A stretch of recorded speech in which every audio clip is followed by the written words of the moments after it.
Mari kita lestarikan. Itulah Islam Nusantara. Kita ini bukan Islam Arab. Bukan Islam Arab. Kita punya tipologi sendiri. Bukan Islam. Bukan Islamisasi, itu Arabisasi itu sebenarnya mereka ini. Tidak percaya diri. Kehilangan kepercayaan diri sehingga jadi orang Islam harus pakainya seperti Arab. Segala seperti Arab, jenggotnya apa? Kalau orang Arab jenggotnya lebat. Kalau kita ini kadang lihat anak berjenggot itu seperti kesebelasan sepak bola. Seperti sebelah helai ini.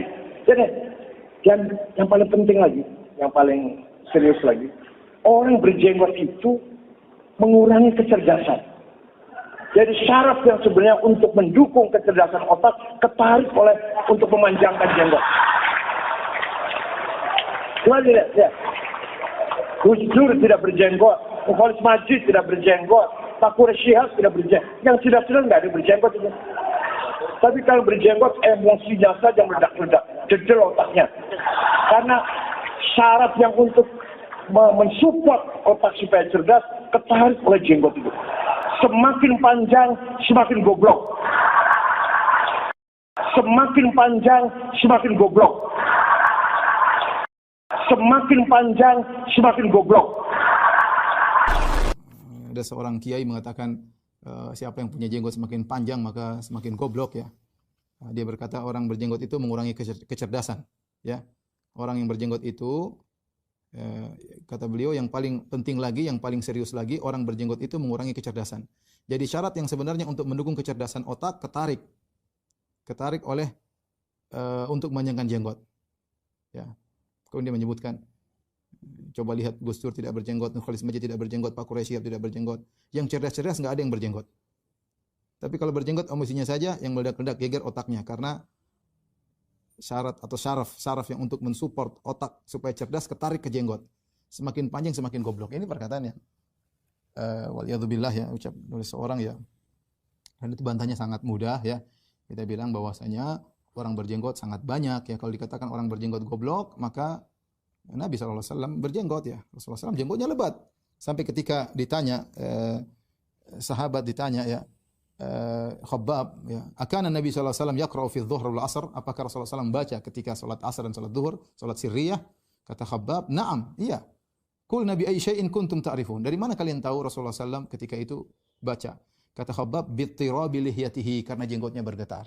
Ya, Rasulullah SAW jenggotnya lebat sampai orang di belakang bisa lihat jenggot Nabi dari belakang. Berarti Rasulullah SAW jenggotnya panjang ya. Ya kalau jenggotnya panjang goblok repot ya. Nabi Harun tadi sudah kita sebutkan, ya bna umma la ta'khudh bi lihyati wala bi ra'si. Nabi Harun berkata kepada Musa, wahai Musa jangan kau pegang, wahai saudara kandungku, wahai anak ibuku, jangan kau pegang jenggotku. Berarti Nabi Harun berjenggot ya. Kemudian orang Nasara di mana-mana mereka kalau menggambar Nabi Isa pasti berjenggot. Mereka gambar Nabi Isa mau warna kulitnya apapun biasanya berjenggot.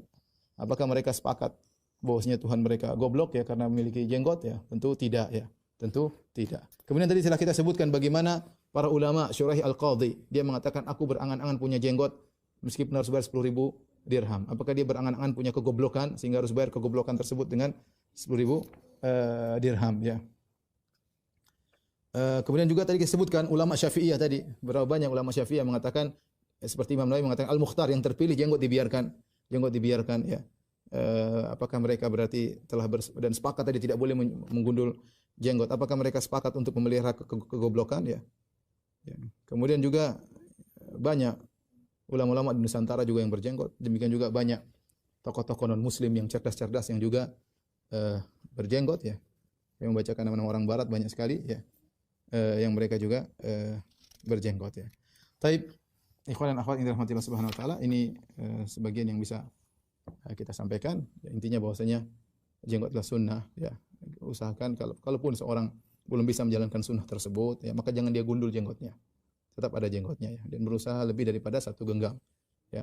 Kalau dia tidak mampu ya, maka jangan digundul ya. Bukan malah sebaliknya kemudian mengejek orang berjenggot ya. Itu tidak benar. Sekarang kan kita mengejek sunnah, mengejek ijma ulama, mengejek para ulama, mengejek para anbiya yang mereka berjenggot dengan berbagai macam dalih dan syubhat yang tidak benar. Tapi demikian saja kajian kita, kurang lebihnya mohon maaf. Wabillahi taufiq wal hidayah. Assalamualaikum warahmatullahi wabarakatuh.